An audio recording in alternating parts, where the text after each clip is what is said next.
So, in this week's Creative Confidence Catch Up, I'm going to be chatting with Cristiana. Would you like to tell us a bit about yourself? Hello, Amy. Hello, everybody. Yeah, my name is Cristiana Cappelletti. I am Italian, but I lived here for a long time. And it's always difficult to describe myself because I am a photographer, but I also make books. I am a narrative photographer. I am also an illustrator, a poet, and an author. So I don't know what I am. I am an I artist. love it. No, honestly, I am a bit.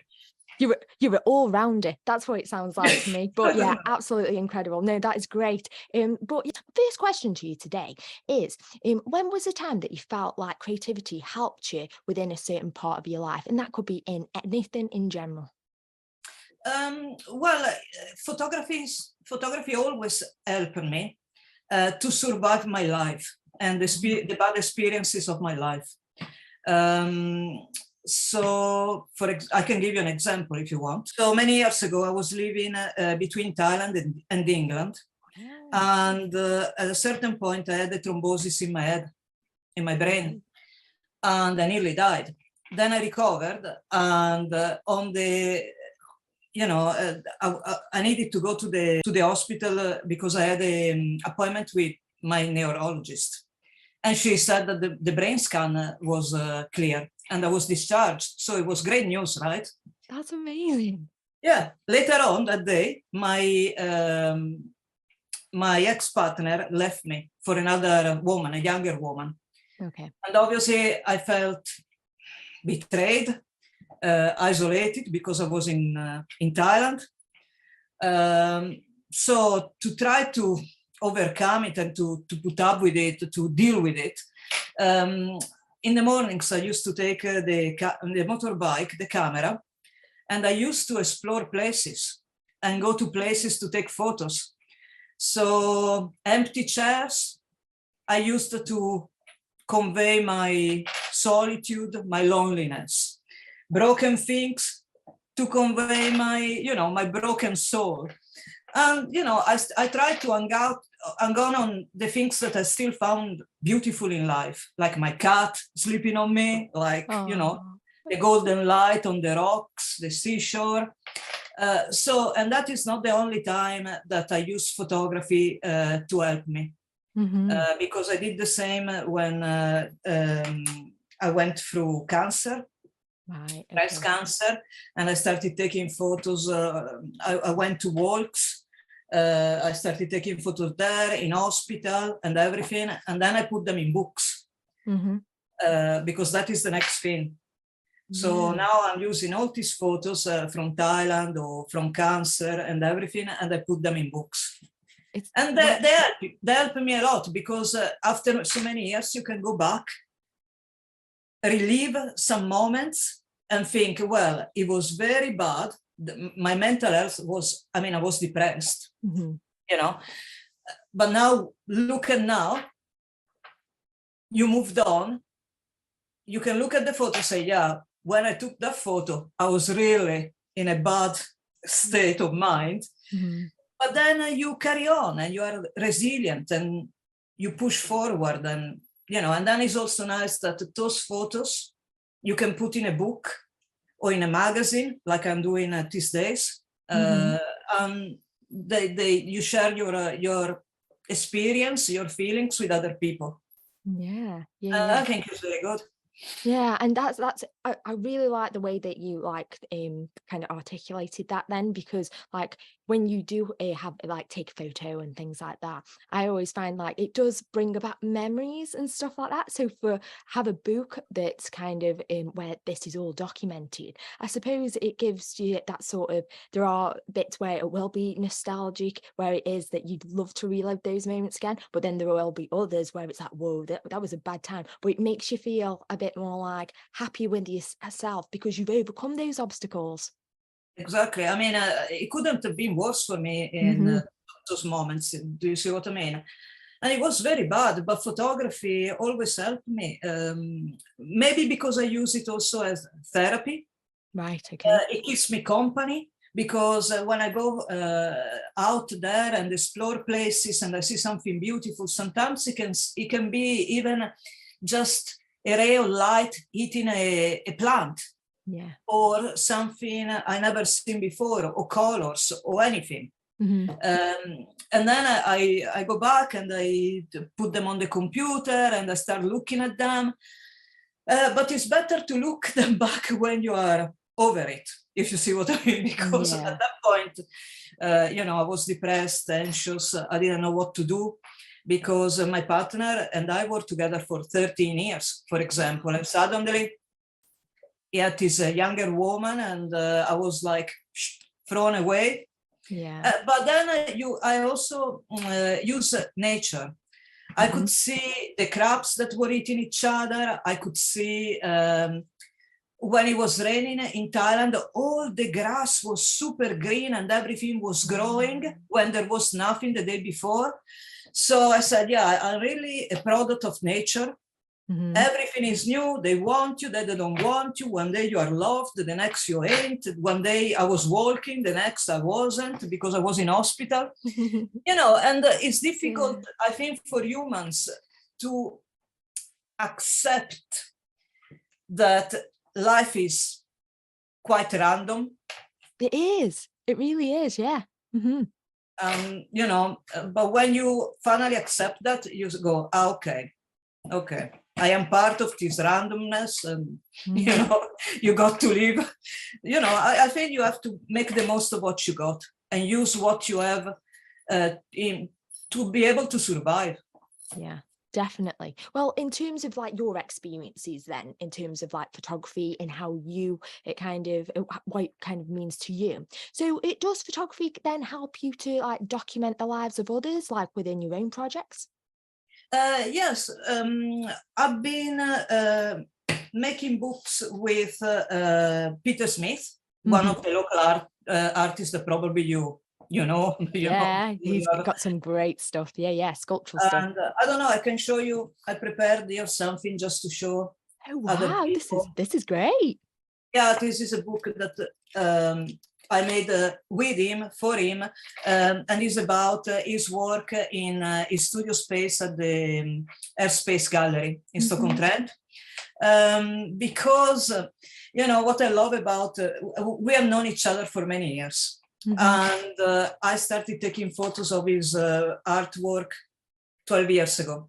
And I love the fact that he always changes, but it doesn't change in a sense that he takes, like me, discarded objects, or he buys objects from charity shops, or he finds them in skips, like me. And then I use them in photographs to convey a feeling or to convey an opinion, and he does the same creating his sculptures or artwork and everything. So I found a connection there with him. So yeah, this is a book that I made this year. That's brilliant. But I did also something else with a writer and friend. We've known each other since I was 22, 23.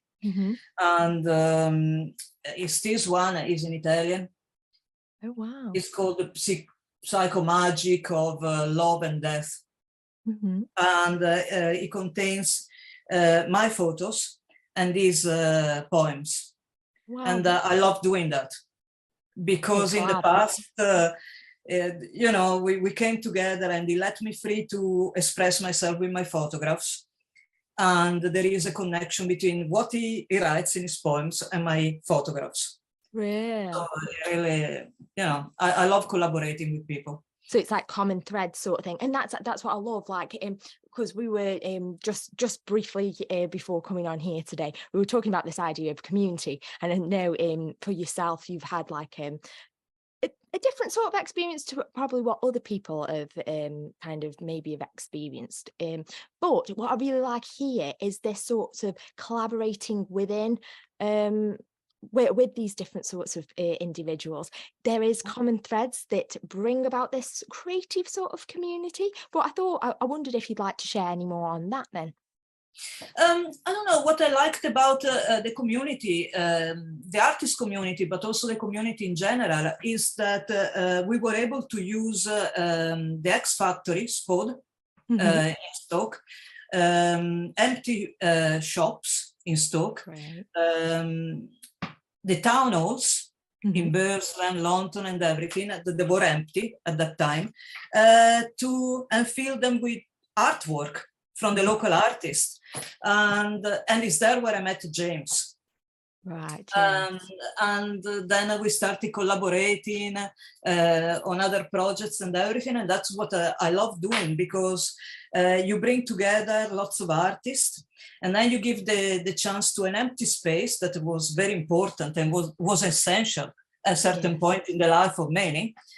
And what I loved about sport is that at times ex-workers used to come in and say, do you remember, I remember that I used to walk on this green line, and my place was here, and I used to notice that.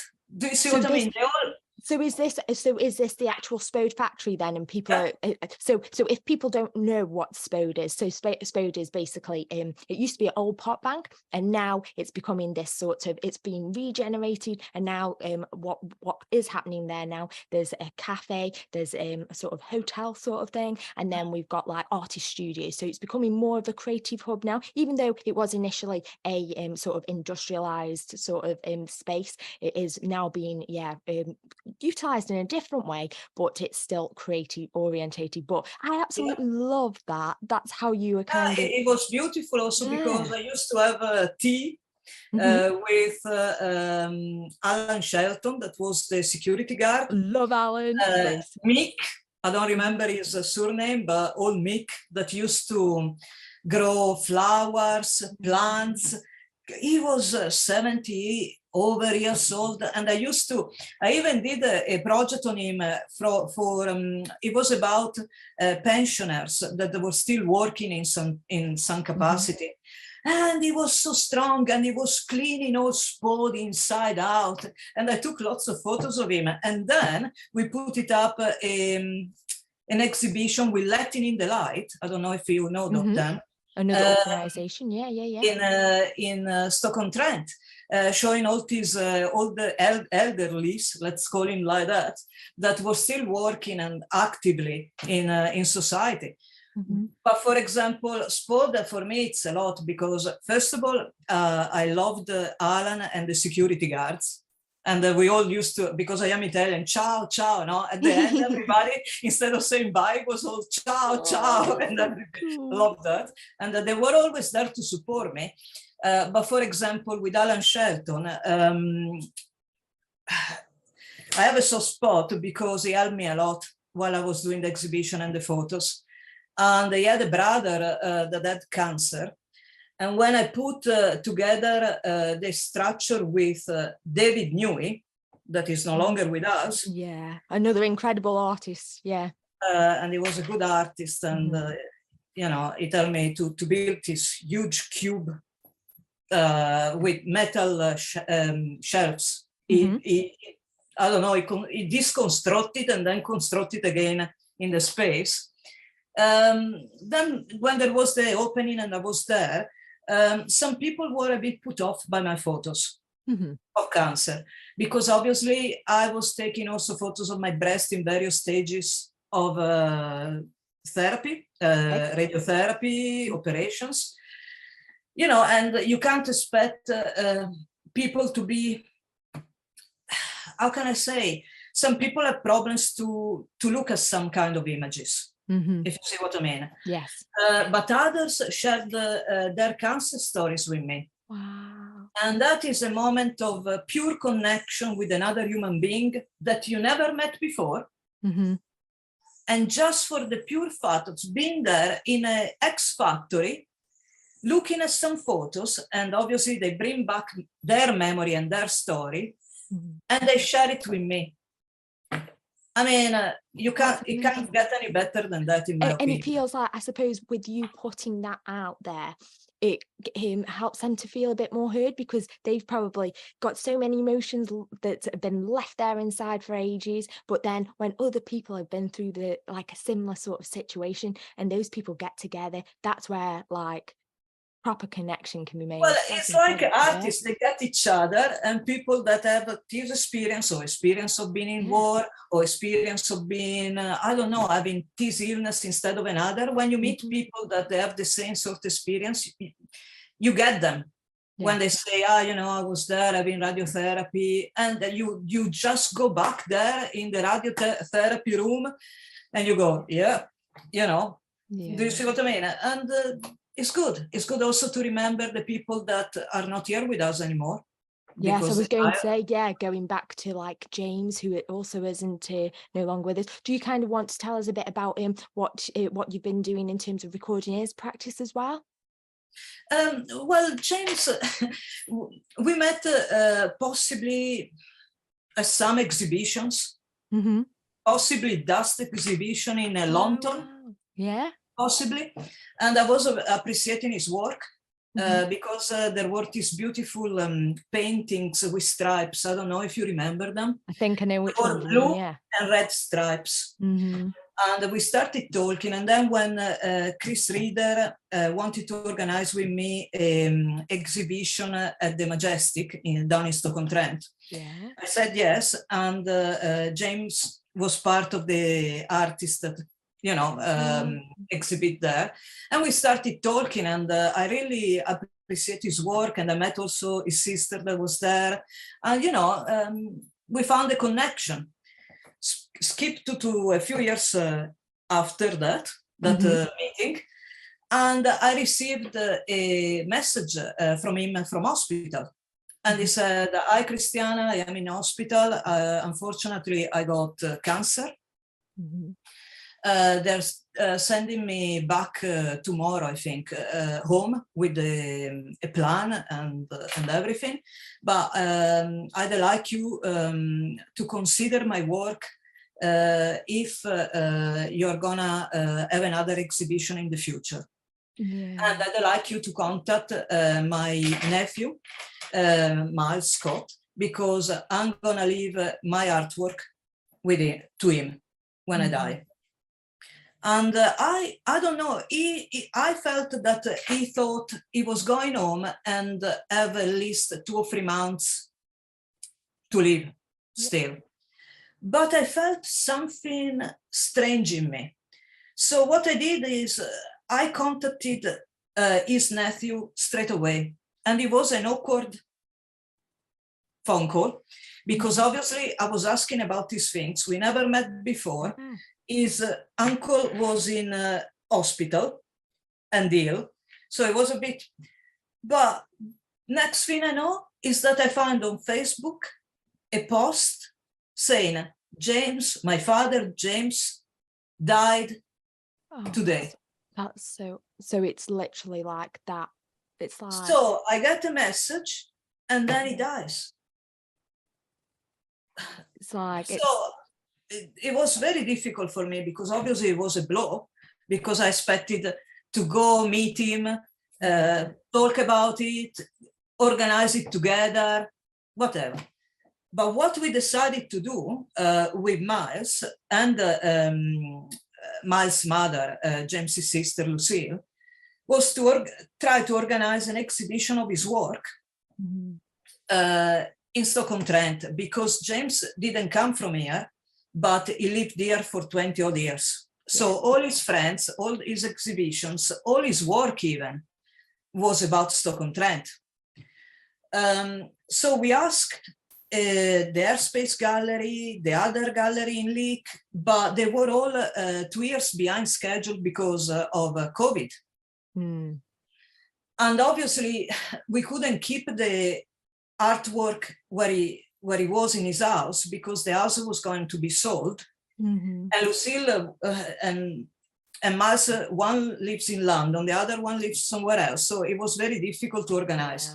What we decided to do was to have a retrospective of his work in his house. So I went there many times to clean up, to tidy up, to organize the place. I made also a booklet to take away with the exhibition. And it was good because all the people that came in started crying.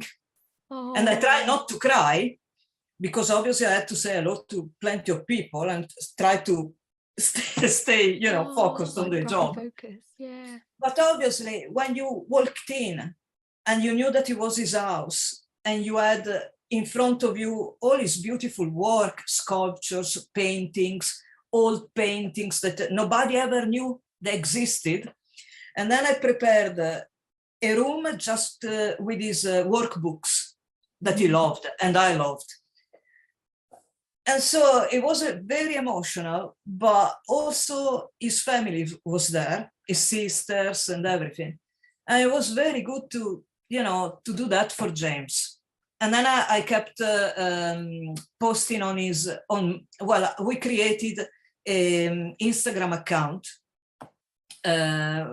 before the exhibition, and I kept putting posts of his work there.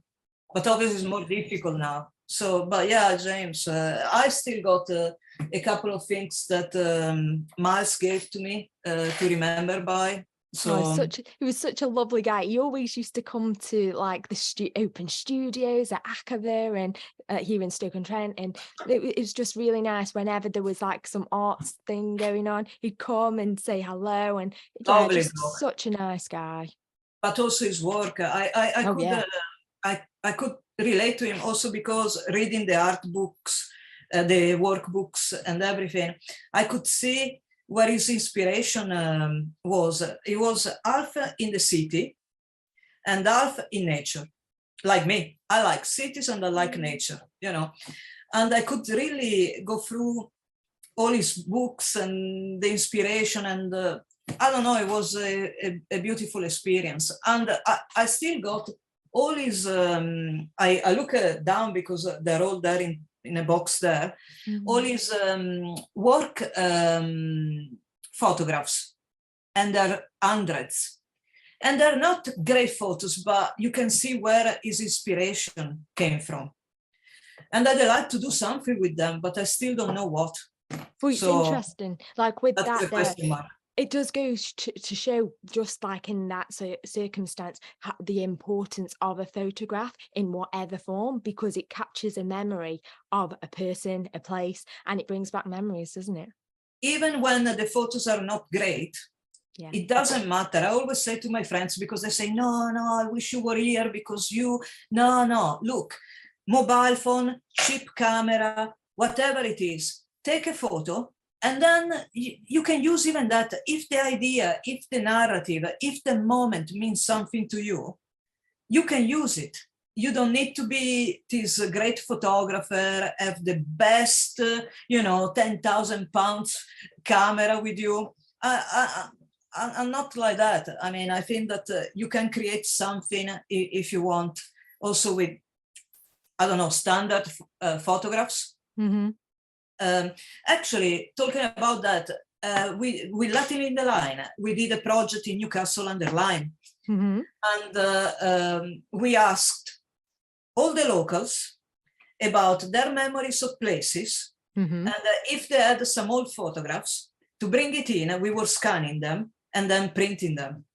And you don't know the beautiful story that came, even with the Queen's Park, where people, they said to me that when they were young, they used to go to meet a lady or a man, and then to go out together, and the first kiss was there, and they went dancing in the town hall. And so we built this thing that is at the library in Newcastle, and you can access it. So photography. Do you see what I mean? At that moment, maybe you think, why? But then it means something. It really does. It really does, even after 40 years, 100 years. Yeah, definitely. So my next question then, because I know we've got a couple of minutes left. How would you describe your creative style then, like as a whole? Say that to me again. So how would you describe your creative style, like in terms My of creative photography? style. Mhm. What do you mean by that? Like, how would you in terms of what your photos look like, is there a certain thing that it comes out to you? Whether that be nature, whether it be color, whether it be textures. What do you think? Not really. I don't know, because I just go out there, and Mhm. whatever fits my narrative That's for it. my books or my poems, that will do. It could Mhm. be, I can show you something that I still got. Hold on. Sorry. No, no worries. To say that it doesn't matter what it is. For Mhm. example, this is something that I found during one of my walks, and I put Mhm. in a project called I don't remember even what it's called, because now you said that I have only I two know, it's trying minutes. to I remember got it. the stress of I the get two that minutes. sometimes. I'm like, I talk about it all the time and now I can't remember. Don't worry. So it depends. It can be a tree, it can be the light eating Yeah. the tree, it can be water, it can be details, close-ups, or abandoned places with the sometimes it can be all the switches in So factories. your word then could actually be something like spontaneity or something, because that's what it is, isn't it? It's quite spontaneous. Yeah, Yeah. I go out there with my camera, and Just whatever I think, obviously then I take also photos, landscapes and other things, but what I love doing is to create a narrative with my photos. love And it. so whatever fits my narrative, that I take. That's brilliant. No, that's brilliant. And the last question I have for you today, is there any words of wisdom and or encouragement that you'd like to leave us off with? And it could literally be anything, and it doesn't have to be creative if you don't want. Don't give up. Love that. Don't give up. Hold on something good you have inside and carry on. And it's one moment at the, one moment after one moment after one moment. Sometimes one day at the time, sometimes it's a month at the time, but don't give up on yourself and on what you love. I love That's that. that's what I can say. No, that's brilliant. It's been great chat to you today, Cristiane, and it's much appreciated. Thank you very much, Amy.